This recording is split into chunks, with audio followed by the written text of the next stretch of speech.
Paglipas ng isang buwan, madaling masanay sa aking bagong buhay. I mean, the past month hasn't been very challenging, hindi ako masyadong lumalabas ng bahay. Ang pagiging dito ay nagbibigay sa akin ng isang pakiramdam ng kaligtasan, ito ay nagpaparamdam sa akin na parang ako ay malaya. Sa bagong identity na ito, sasamantalahin ko ito. Gagawin ko ang buhay na pinangarap ko, ang hindi ko nabigyan ng pagkakataon. Ganun pa rin ang pagkatao ko, ako pa rin ang makulit, overdramatic na dweeb na dati. Siguro kaya kong maging may-ari ng tindahan tulad ng dati kong pinapangarap. Siyempre, hindi ko gagamitin ang pera ni na Jason at Matilda, ang dami na nilang naibigay sa akin. Pero ngayon, makakaipon na ako ng pera at magagawa ko ang pinangarap ko. Sa bahay, lahat ng pera ko ay mapupunta sa mga bayarin at problema ng aking ama sa droga. Hindi ako nagkaroon ng sarili kong pera. Siyempre, hindi nagtrabaho ang tatay ko. Nang pumanaw ang aking ina, huminto siya sa kanyang trabaho at nalulong sa pagkagumon. Ang pagtatapos ng high school at pagtatrabaho para suportahan ang aking ama ay hindi madali, ngunit ako ay natutuwa na ako ay natuloy at nagawa ko ito. Ngunit, sa palagay ko maaari mong sabihin na ang bagong natuklasang kakulangan ng responsibilidad na ito ay lubos na kahanga-hanga. Walang nagpapabigat sa akin, at maaari akong maging kung sino talaga ako. Nitong nakaraang buwan, naging maayos na kami ni Matilda. Dahil wala naman akong binibisitang iba, she's basically my best friend. Sabay kaming nag-aalmusal tuwing umaga, hapunan tuwing gabi at nag-click lang kami. Ang laki ng tiwala niya sa kanyang asawa ay hindi kapanipaniwala. Ibig kong sabihin, narito si Jason, nag-uuwi ng isang random na babae sa kalsada at call siya dito. Siya ang uri ng taong hinahangad kong maging. Mabait, mapagkakatiwalaan, masaya, mapagmahal sa lahat at mahabagin. Bianca, may narinig akong boses na tumawag sa akin mula sa aking pag-iisip. Nakaupo ako sa puting breakfast bar sa dulo ng isla ng kusina. Ang aking mga pag-iisip ay malamang na tumagal ng maraming oras, dahil ang aking dating pasaway na kape ay malamig na para mahawakan. Tumirik ang mga mata ko para salubungin ang nakangiting mukha ni Matilda. Magsusuot siya ng malabo, mahabang manggas na pajama, at ang kanyang buhok ay nakadikit sa kanyang ulo. Siya ang kahulugan ng bedhead. Oh, good morning. Kumurap ako ng ilang beses, nabalik ang atensyon ko. Morning, okay ka lang ba? Tanong sa akin ni Matilda, puno ng pag-aalala ang mukha niya. Yeah, bakit mo natanong? Huminga ako ng malalim nang magsimulang umikot ang tiyan ko. Pinipigilan ko ang sakit bagaman, ito ay nangyayari sa nakalipas na linggo, ang trangkaso ay tiyak na darating sa ilang sandali. Tumingin ka na ba sa salamin? Tanong niya sa akin, nakasandal sa gilid ng isla. Ikaw ay mas maputla kaysa sa isang multo, at ikaw ay mukhang kakilakilabot. Wow, salamat. Pakiramdam ko ay umiikot ang mga mata ko, habang humihigop ng malamig na kape. Ew, ang boses ko ay tumutugon sa lamig ng inumin. No, like seriously, you look sick. Sa tingin ko dapat ka naming dalhin sa doktor. Tumingin siya sa akin ng buong seryoso. Pero umiling ako ng no, kumaway sa kanya. I'm fine. Malamang sakit lang sa tiyan yan. Don't worry about it. Nagsisimulang gumalaw ang mga paa ko, tumuntong sa malamig na tile. Idinausdas ko ang aking katawan mula sa upuan, ngunit kapag ang bigat ng aking sarili ay umabot sa aking mga paa, ang aking mga binti ay bumigay at ako ay napaluhod. Ano bang mali sa akin? Bianca, hindi ka okay. Matigas niyang sabi sa akin, naglalakad ng ilang hakbang mula sa kusina, papunta sa hagdan. Jason, malakas na tawag niya sa hagdanan. Naririnig ko ang isang mahinang boses na yaw. Galing kay Jason habang naglalakad papunta sa taas ng hagdan. Hinawayan siya ni Matilda pababa, nagmamadaling bumalik sa tabi ko, sinusubukan akong tulungang makatayo. Lumapit din sa akin si Jason, bakas sa mukha niya ang pag-aalala. Anong nangyari? Tanong niya, lumuhod sa tabi ko, at tinulungan ang kanyang asawa na itayo ako. Sa tingin ko kailangan niyang magpatingin sa doktor. Pagsisimula ni Matilda. Pagbaba ko, medyo tulala siya, namumutla, at mukhang may sakit. Tapos, pagkatayo niya, nahulog siya. Mukhang hindi ka na maglalakad saglit. Nagkibit balikat si Jason, sinusubukang hindi mabigla sa kakaibang ugali ko. Tilly, kunin mo na ang susi at paandarin mo na ang sasakyan. Tutulungan ko siya. Tumingin si Jason kay Matilda, itinuro kung saan niya sila iniwan. Nagmamadali siyang pumunta sa harap ng bahay, at titingnan ako ni Jason. Mind if I carry you out? I don't want you to hurt yourself anymore. Humihingi siya ng pahintulot ko, hawak niya ako habang nakasandal ako sa isla. Mabilis akong tumango, pagod na ang mga paa ko sa pagtayo ng ganito katagal. Lumingon siya sa gilid niya, binuhat ako ng bridal style, at dahan-dahang naglakad palabas ng bahay. Siya ay napakaingat, natatakot na ako ay masaktan sa proseso. Binuhat niya ako papunta sa kotse, pinasakay niya ako dito na para akong isang maliit na bata. Kukunin niya ako, kahit ilang beses kung itinaboy ang kamay niya, sinasabing, kaya ko ang sarili ko. Talon siya sa passenger seat, dahil si Matilda ay nasa driver's na. Hindi kami nagmamadali, kaya si Matilda ay nagmaneho na parang normal na tao. Nakakabaliw talaga kapag nakilala mo siya. Nakarating kami sa ospital mga kalahating oras pagkatapos ng aming pag-alis sa bahay. Ayoko talaga dito. Ang mga ospital at mga doktor ang aking kalaban. Sila ang pumatay sa aking ina, at hinding-hindi ko ito makakalimutan. Ang tanging dinadala ng mga lugar na ito ay kamatayan. Dinala ako ni Jason sa waiting room, habang kinukuha ni Matilda ang mga papers na kailangan naming punan para sa pagbisita. Pinaupo niya ako sa isa sa mga upuan, at inilabas niya ang aking bagong social security number at ID. "Forgot to give this to you," sabi niya sa akin, sabay abot ng 2 card. Nakuha ko sila sa mail mga 1 linggo na ang nakalipas. Kinuha ko sila, nilagay sa kandungan ko at tumango. Kahit sino at lahat ay makikita sa mukha ko na ayaw kong nandito. Hindi nagtagal, bumalik si Matilda na may dalang clipboard, panulat, at ilang papel. Inabot niya ang mga ito sa akin, umupo sa tabi ng asawa niya. Inabot ako ng halos 5 minuto at nang matapos ko ito, dinala sila ni Jason sa front desk. Sigurado akong wala lang, bulalas ko, nakatingin sa isang pagod na Matilda. Sana, bumuntong hininga siya, hawak ang isang pares ng naka-cross fingers. Makalipas ang 140 tanong at 2 pagsusuri sa dugo, pumasok ang doktor sa silid ng ospital dala ang aking mga resulta. Mayroon siyang isang stack ng mga papel sa kanyang maliit na clipboard, at halos hindi lahat ay hawak ng clip. Inilibot ko ang paningin ko sa eksena. Feeling ko ang tanga ko pa dito. Walang nangyari sa akin, alam kong sigurado.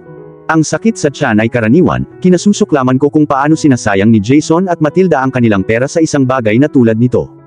Ibig kong sabihin, kailangan kong aminin na ang aking pagkahulog ay medyo nakakatakot, ngunit ito ay malamang na sanhi ng aking kakulangan sa tulog noong nakaraang linggo o 2. Gumising ako ng madaling araw, hindi pa sumisikat ang araw. Pagkatapos, dali-dali akong pumunta sa banyo, isinuka lahat ng kinain ko kagabi. Pagkatapos ng buong gulo na iyon, hindi ako nakatulog buong gabi. 4 na oras akong natutulog, pero wala akong naisip. Ngumiti sa akin ang doktor, nakaupo sa maliit na mesa sa opisina. Ilalagay niya ang clipboard sa ibabaw nito, iniskan ang mga papel na nakalagay sa itaas. Hindi nawala ang ngiti niya, na nagbigay sa akin ng kaunting ginhawa at inis na nagpunta ako dito para sa wala tulad ng naisip ko. "What is it, Doc?" Tanong ko sa puwang ng katahimikan sa pagitan namin. Tumingala siya mula sa mga papel, nakataas ang isang daliri, senyales na maghintay ako sandali. Kumuha siya ng panulat, pumirma ng isang iilan sa kanila bago iabot sa akin ang clipboard at panulat. "Congratulations, Miss Miller." Ngumisi siya habang iniskan ko ang mga papel na binigay niya. Ang mga unang ilang pahina ay walang kwentang impormasyon, na nagsasabi lang sa akin ng ratio ng mga bagay sa aking dugo, at iba pang random na mga katotohanan. Humigit kumulang 6 na pahina, itinuon ko ang aking mga mata sa aking diagnosis. Ang aking katawan ay napalitan ng pagkalito, ang aking ulo ay umiikot. Napaangat ang ulo ko sa doktor, nagdadasal na isa itong kalokohan. Gayunpaman, nanatiling maliwanag ang kanyang ngiti. Buntis ako. Buntis ako. Bulalas ko, puno ng takot ang mukha ko. Hindi ako handa na maging isang ina.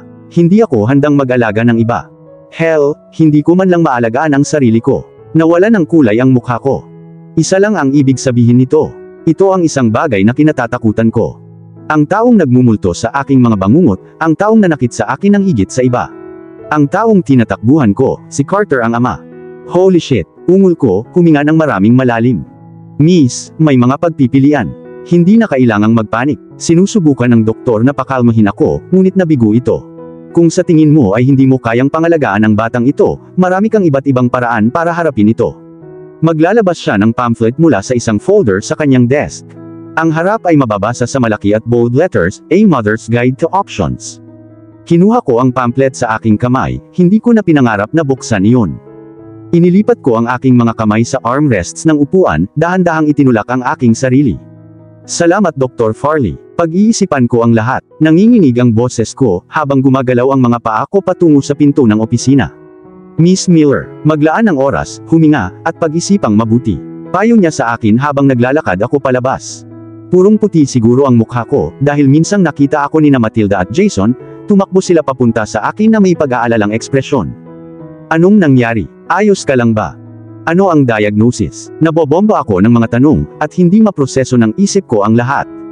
Isang napakalaking sakit ng ulo ang nabuo, at ibinaba ko ang clipboard at pamphlet, pinitik ang mga gilid ng aking ulo, nagpakawala ng isang malakas na daing. Hold on! Sigaw ko sa kanila, sinusubukan kong kuhain ang sarili kong mga iniisip. Ipinikit ko ang mga mata ko, pilit na pinapakalma ang sakit ng ulo ko.